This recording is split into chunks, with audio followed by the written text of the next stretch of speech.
Eva, Oui. votre zapping du jour ressemble à quoi? Est-ce qu'il y a un thème qui se dégage ou aucun des programmes que vous avez choisis? Si, il y est question d'étoiles, une étoile filante pour commencer. Moi t'aimais. France 3 propose un long documentaire sur Mike Brandt et je conseille d'avoir tout appris sur cet artiste né à Chypre dans un camp de réfugiés avant de partir vivre en Israël avec ses parents, des rescapés de la Shoah. Carrière fulgurante et courte, 5 ans de succès. Sans savoir parler un mot de français, il débarque en 70 sur la scène du Minama Cannes avec cette chanson que vous entendez, apprise en phonétique.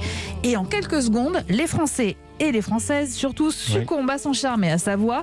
Il faut voir les crises d'hystérie des fans, j'avais jamais vu ça. Mike Brandt, lui, profite de la situation, comme le racontent Hubert et Georges Baumann, ses producteurs. Nous avions 3 calepins, un qui était dans la voiture, un que Mike avait et un que j'avais, où il y avait le numéro de téléphone de ses petites amies. Et il pouvait donner rendez-vous à minuit, à l'une, à 3h du matin à la deuxième, et il me disait, et puis demain, je me ferai réveiller avec un petit déjeuner par une telle.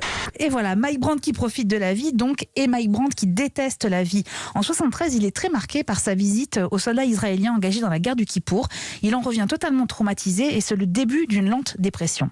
C'est là où il a commencé à avoir peur du public, avoir peur d'un attentat, avoir peur qu'il lui arrive quelque chose. D'autant plus que l'ambassade d'Israël, nous avions des gardes du corps, nous a envoyé des gardes du corps de l'ambassade pour le protéger. Et ça l'a affolé. Et je pense qu'il avait un peu raison. Vous imaginez la vedette qu'on tue. Et je pense que cette guerre en Israël l'a marqué tellement que là, peut-être a commencé son côté un peu dépressif. Je suis tout seul. Et il avait peur des gens.